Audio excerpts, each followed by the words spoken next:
Assalamualaikum warahmatullahi wabarakatuh.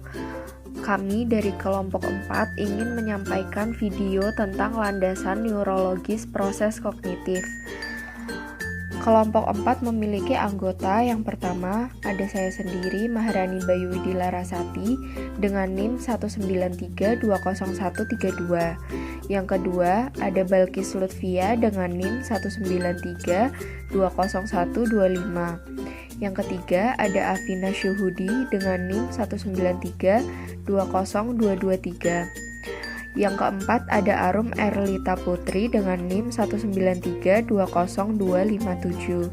Yang kelima, terdapat Sino Bagus Nur Pamungkas dengan NIM 193-20073. Yang pertama, saya akan menjelaskan tentang isu psikologi kognitif. Otak memiliki karakteristik fisik yang terdiri dari neuron. Otak selalu bekerja dan selalu dipenuhi dengan aktivitas elektrokimia. Isu yang sering muncul adalah keterkaitan antara tubuh dan pikiran. Hal itu dapat dibuktikan dengan percobaan koneksi tubuh dan pikiran. Saat tubuh menerima stimulus dalam bentuk visual, makanan favorit, atau minuman segar, maka tubuh akan memberi respon dengan rasa lapar atau rasa ingin makan atau minum.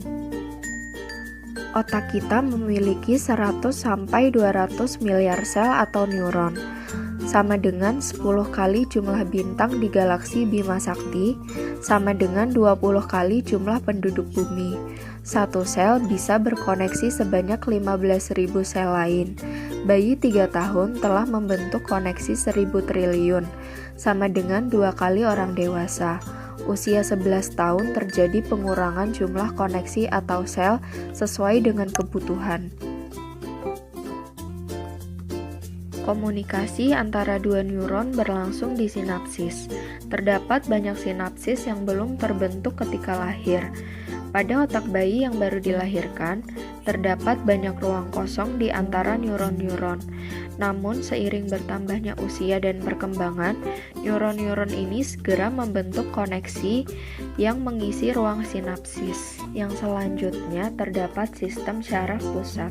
Sistem syaraf pusat terdiri dari otak dan syaraf tulang belakang, berfungsi menerima, memproses, menyimpan informasi, dan mengirimkannya ke berbagai otot, kelenjar, dan organ tubuh.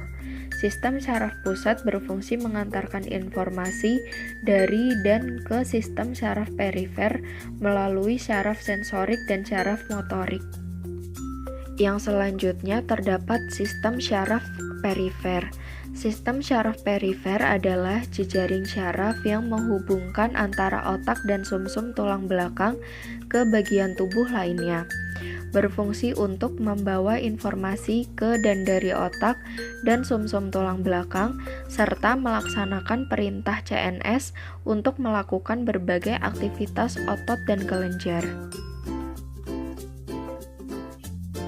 Dahulu kala, orang dalam mempelajari otak menggunakan cara memotong otak orang yang sudah meninggal.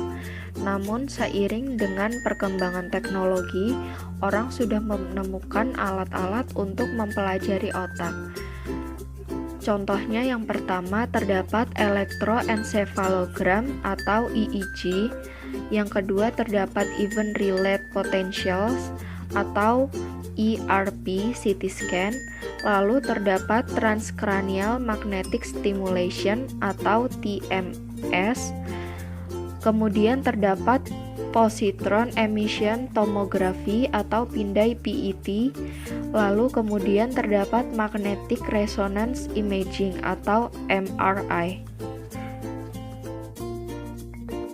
Yang selanjutnya terdapat metode meneliti kognisi. Yang pertama, gunakan teknik neuroscience untuk meneliti struktur dan fungsi kerja otak.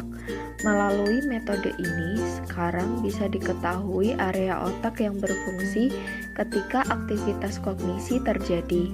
Dikembangkan juga untuk melihat aktivitas otak ketika berinteraksi dengan orang lain atau social cognitive neuroscience.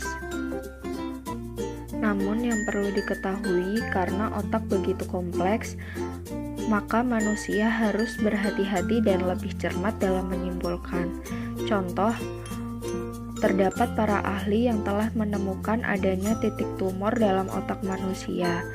Faktanya, tidak hanya satu titik, tetapi beberapa area bekerja bersamaan, karena tumor bisa menyebar dengan cepat. Yang terakhir, terdapat cerebral cortex, berada di otak depan atau forebrain, menyelubungi otak menjadi dasar dalam kognisi manusia. Pada cerebral cortex, terdapat kerja hemisfer atau saling silang antara otak kanan dan otak kiri. Sekian video yang dapat kelompok kami sampaikan, kurang lebihnya mohon maaf. Wabillahi taufiq wal hidayah. Wassalamualaikum warahmatullahi wabarakatuh.